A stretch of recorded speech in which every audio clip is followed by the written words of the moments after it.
आज हम कक्षा 8 का पाठ 10 कामचोर, जो हिंदी का चैप्टर है सीबीएसई एनसीईआरटी बुक वसंत भाग 3 का, इसके प्रश्न उत्तर करने जा रहे हैं। वीडियो शुरू करने के पहले अगर आपने अभी तक पॉजिटिव माइंड्स चैनल को सब्सक्राइब नहीं किया है तो इसे सब्सक्राइब करें और वीडियो पसंद आने पर इसे लाइक और शेयर ज़रूर करें।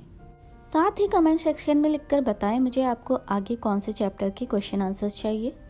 तो चलिए शुरू करते हैं प्रश्नोत्तर। पहला प्रश्न है, कहानी में मोटे मोटे किस काम के हैं, किन के बारे में और क्यों कहा गया है। उत्तर है, कहानी में मोटे मोटे किस काम के हैं बच्चों के बारे में कहा गया है, क्योंकि वे घर के कामकाज में जरा सी भी मदद नहीं करते थे तथा दिन भर ऊधम मचाते रहते थे। इस तरह से वे कामचोर से हो गए थे। अगला प्रश्न है, बच्चों के ऊधम मचाने के कारण घर की क्या दुर्दशा हुई। दुर्दशा मतलब क्या बेकार सा घर हो गया था जो उनका, उसके बारे में बोल रहे हैं। बच्चों के ऊधम मचाने से घर की सारी व्यवस्था खराब हो गई। मटके सुराहियाँ इधर उधर लुढ़क गए, मतलब गिर गए। घर के सारे बर्तन अस्त व्यस्त हो गए। पशु पक्षी इधर उधर भागने लगे। घर में धूल मिट्टी और कीचड़ का ढेर लग गया। मटर की सब्जी बनने से पहले ही भेड़ें खा गईं। मुर्गियों के कारण कपड़े गंदे हो गए। इस वजह से परिवार की शांति भी भंग हो गई। भंग मतलब नष्ट हो गई। अगला प्रश्न, या तो बच्चा राज कायम कर लो या मुझे ही रख लो। अम्मा ने ये कब कहा और इसका परिणाम क्या हुआ। उत्तर है, अम्मा ने बच्चों द्वारा किए गए घर के हालात को देखकर ऐसा कहा था। जब पिताजी ने बच्चों को घर के कामकाज में हाथ बटाने को कहा, तब बच्चों ने इसके विपरीत सारे घर को तहस नहस कर दिया। तहस नहस मतलब बिल्कुल ही बेकार कर दिया, खराब कर दिया, गंदा कर दिया। चारों तरफ सामान बिखरा दिया।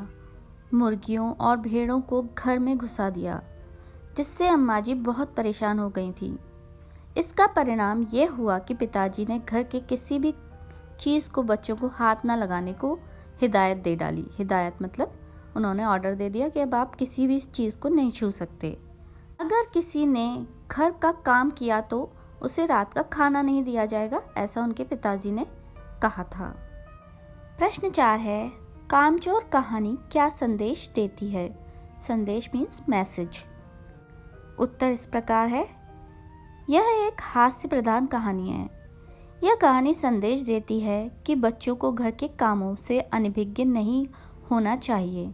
अनभिज्ञ मतलब उनको नॉलेज ना हो, ऐसा नहीं होना चाहिए, नॉलेज होनी चाहिए। उन्हें उनके स्वभाव के अनुसार उम्र और रुचि में ध्यान रखते हुए काम कराना चाहिए, जिससे बचपन से ही उनमें काम के प्रति लगन तथा रुचि उत्पन्न हो सके। मतलब उनके इंटरेस्ट से अगर काम कराया जाए तो अच्छा रहेगा उनके लिए भी। बच्चों से बड़ों की तरह कार्य कराना भी गलत है, मतलब उन पर ज़्यादा प्रेशर भी नहीं होना चाहिए, उनसे लिमिटेड काम कराना चाहिए। अतः बड़ों को चाहिए कि समझदारी से बच्चों को सही दिशा प्रदान करें। अगला प्रश्न है, क्या बच्चों ने उचित निर्णय लिया कि अब चाहे कुछ भी हो जाए हिलकर पानी भी नहीं पिएंगे।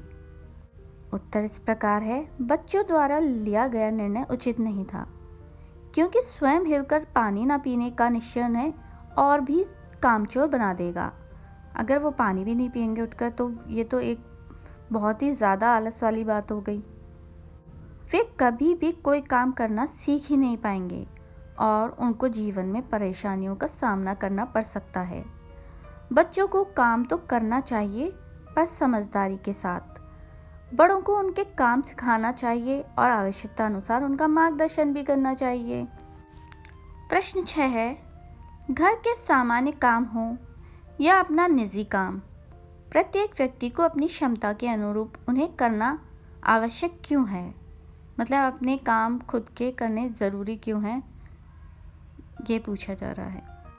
उत्तर इस प्रकार है, अपनी क्षमता के अनुसार काम करना इसलिए ज़रूरी है क्योंकि यदि हम अपने घर का काम या अपना निजी काम, निजी मतलब अपना खुद के जो भी काम होते हैं, नहीं करेंगे तो हम कामचोर बन जाएंगे और दूसरों पर आश्रित हो जाएंगे। मतलब दूसरों से हमेशा काम कराने की हमें आदत पड़ जाएगी और ये निर्भरता हमें कामचोर बना देगी।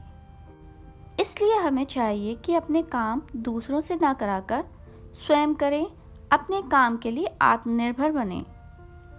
मतलब सेल्फ डिपेंडेंट बनना बहुत ज़रूरी है। इन शॉर्ट, हमें चाहिए कि हम अपने काम के साथ साथ दूसरों के काम में भी मदद करें। अगला प्रश्न है, भरा पूरा परिवार कैसे सुखद बन सकता है और कैसे दुखद? कामचोर कहानी के आधार पर निर्णय कीजिए।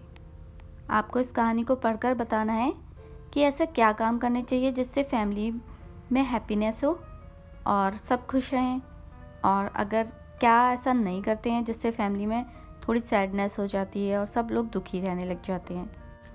उत्तर इस प्रकार है, अगर घर के लोग क्षमता के अनुसार कार्य को बांट लें तो भरा पूरा परिवार सुखद बन सकता है।